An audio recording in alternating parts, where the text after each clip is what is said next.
بسم اللہ الرحمن الرحیم۔ السلام علیکم۔ رضا علی احمد یوٹیوب چینل میں تمام ناظرین کو خوش آمدید۔ ناظرین، جیسا کہ آپ جانتے ہیں گزشتہ روز سدھو موسے والے کو بے دردی کے ساتھ قتل کر دیا گیا تھا۔ اس کے قتل کے بعد ساری دنیا سے اس کے فین غمزدہ ہیں۔ ویسے ہی سدھو موسا والا کے Pakistani fan don of Gujarat Nanna Pana group کے موجودہ سربراہ چودھری امیم اختر گجر اور سان گجر اس کے قاتلوں پر برس پڑے۔ ویڈیو پیغام میں سدھو موسے والا کے قاتل سے بدلہ لینے کا کہہ ڈالا۔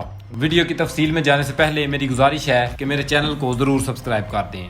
ویڈیو پیغام میں ان کا کہنا تھا کہ اگر سدھو موسے والا کا قاتل پاکستان میں موجود ہوتا تو میں اسے زمین سے بھی نکال کر قتل کر دیتا۔ پہلے آپ یہ ویڈیو ملاحظہ فرمائیں۔ جی السلام علیکم جی، میں پاکستان تو چودھری امیم اختر گجر۔ میں ہونی خبر سنی ہے سدھو موسے والے دے بارے کہ اس نو بڑی بے دردی دے نال قتل کیتا گیا ہے۔ جتھے جتھے بھی میرے انڈین بھرا بیٹھے نے جڑے سدھو موسے والے چاہن والے نے، میری طرفوں انتہا تو زیادہ افسوس ہے دلوں۔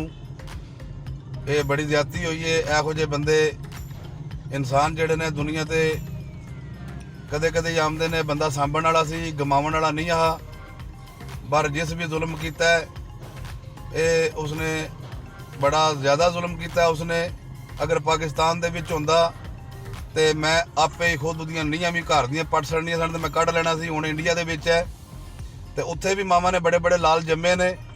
ਇਹਦਾ ਖੂਨ ਸੱਧੂ ਮੂਸੇ ਦਾ ਜ਼ਾਇਆ ਨਾ ਹੋਣ ਦਿਓ। ਇਹ ਬੜੀ ਵੱਡੀ ਜ਼ਿਆਦਤੀ ਹੋਈ ਹੈ ਔਰ ਨੱਕ ਮਾਰਿਆ ਗਿਆ।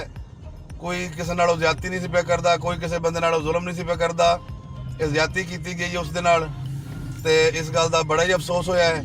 ਜਿੱਥੇ ਜਿੱਥੇ ਵੀ ਮੇਰੇ ਇੰਡੀਅਨ ਭਾਈ ਭੈਣ ਨੇ ਜਿਹੜੇ ਸਿੱਧੂ ਮੂਸੇ ਵਾਲੇ ਦੇ ਚਾਹਣ ਵਾਲੇ ਨੇ, ਮੇਰੀ ਤਰਫੋਂ ਸਭ ਦੇ ਅੱਗੇ ਬਹੁਤ ਜ਼ਿਆਦਾ ਅਫਸੋਸ ਹੈ ਦਿਲੋਂ ਤੇ ਇੰਤਹਾਈ ਤਕਲੀਫ ਹੋਈ ਇਸ ਗੱਲ ਦੀ ਕਿ ਇਹ ਜ਼ੁਲਮ ਹੋਇਆ ਔਰ ਇਹ ਜ਼ੁਲਮ ਜਿਹੜਾ ਹੈ ਇਹ ਇਸ ਦਾ ਬਦਲਾ ਲੈਣ ਵਾਲਾ ਕੋਈ ਜਵਾਨ ਉੱਥੇ ਅਗਰ ਮਾਂ ਨੇ ਪੈਦਾ ਕੀਤੇ ਹੈ ਤੇ ਇਹਦਾ ਜ਼ਰੂਰ ਬਦਲਾ ਲਿਆ ਜਾਏ।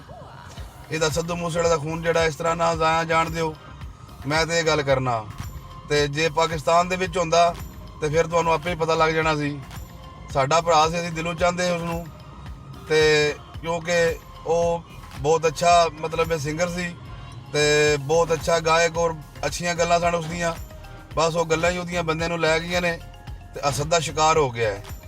ਤੇ ਚਲੋ ਜਿੱਥੇ ਜਿੱਥੇ ਵੀ ਹੈ ਉਹਦੇ ਮਾਂ ਬਾਪ ਨੂੰ, ਉਹਦੇ ਭੈਣਾਂ ਭਰਾਵਾਂ ਨੂੰ ਖੁਦਾ ਦੀ ਜ਼ਾਤ ਸਬਰ ਅਤਾ ਫਰਮਾਏ ਤੇ ਖੁਦਾ ਸਬਰ ਦੇਵੇ ਉਹਨਾਂ ਨੂੰ।